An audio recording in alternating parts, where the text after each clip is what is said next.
అదరకొట్టే కారం రంగు రుచి ఆచి కారం పొడి.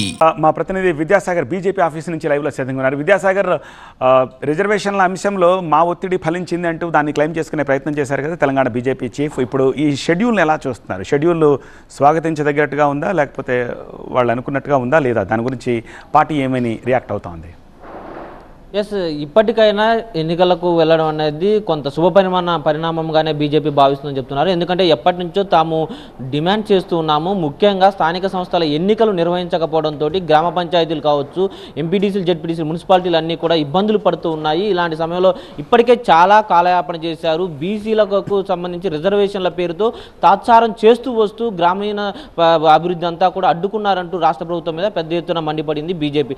ఇదే నేపథ్యంలో ఎప్పుడు స్థానిక సంస్థల ఎన్నికలు పెట్టినా సరే బీసీలకు 42% రిజర్వేషన్లతో పెట్టాలని తమ ప్రధాన డిమాండ్గా అనిపిస్తున్నారు. ఈ రోజు కూడా మనతో TV9తో ఎక్స్క్లూజివ్గా బీజేపీ ఎంపీ లక్ష్మణ్ కూడా మాట్లాడారు.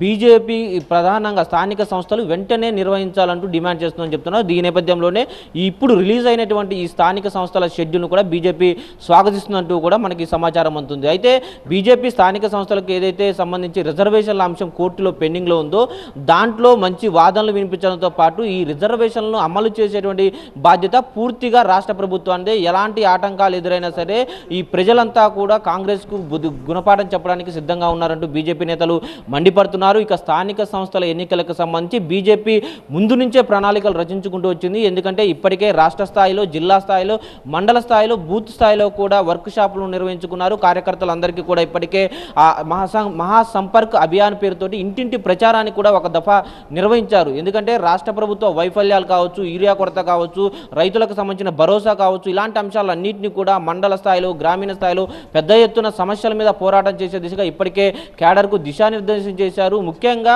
బీజేపీ రాష్ట్ర అధ్యక్షుడిగా రామచంద్రరావు వచ్చిన తర్వాత వస్తున్నటువంటి మొదటి ఎన్నికలు కావడంతో అత్యంత ప్రతిష్టాత్మకంగా తీసుకున్నారు. ఆయన ముందున్నటువంటి మొదటి సవాల్ను ఏ విధంగా డీల్ చేస్తారు, ఏ విధంగా దాన్ని ఎదుర్కొంటారన్న దాని మీద కూడా పెద్ద ఎత్తున ప్రణాళికలు రచించుకొని బీజేపీ ముందుకు వెళుతుంది. ముఖ్యంగా ఇప్పటికే బీజేపీ స్థానిక సంస్థలకు సంబంధించి కమిటీలను కూడా ఏర్పాటు చేసుకున్నారు. ప్రధాని నరేంద్ర మోడీ సంక్షేమ పథకాలను ప్రతి ఇంటికి తీసుకెళ్లడంతో పాటు రాష్ట్రంలో ఉన్నటువంటి గ్రామీణ అభివృద్ధి అంతా కూడా కేంద్ర ప్రభుత్వం నుంచి వచ్చినటువంటి నిధుల ద్వారానే జరిగింది. ఆ ఫలాలన్నీ కూడా ప్రజలకు అందాయి. ఆ సంక్షేమ ఫలాలను ప్రజలకు వివరించడంతో పాటు ఇక్కడ రాష్ట్ర ప్రభుత్వ వైఫల్యాల మీద ఎప్పటికప్పుడు పోరాటం చేస్తూ ఉన్నాము.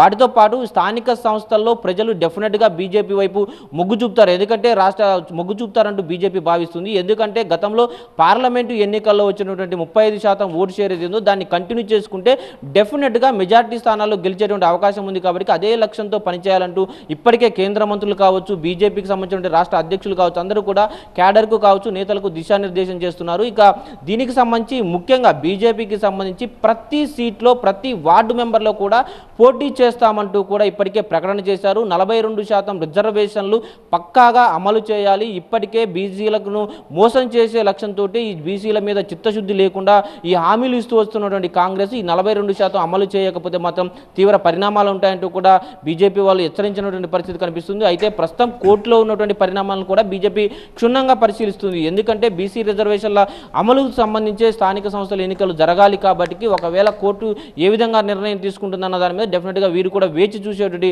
అవకాశం అయితే కనిపిస్తూ ఉంది. సత్య.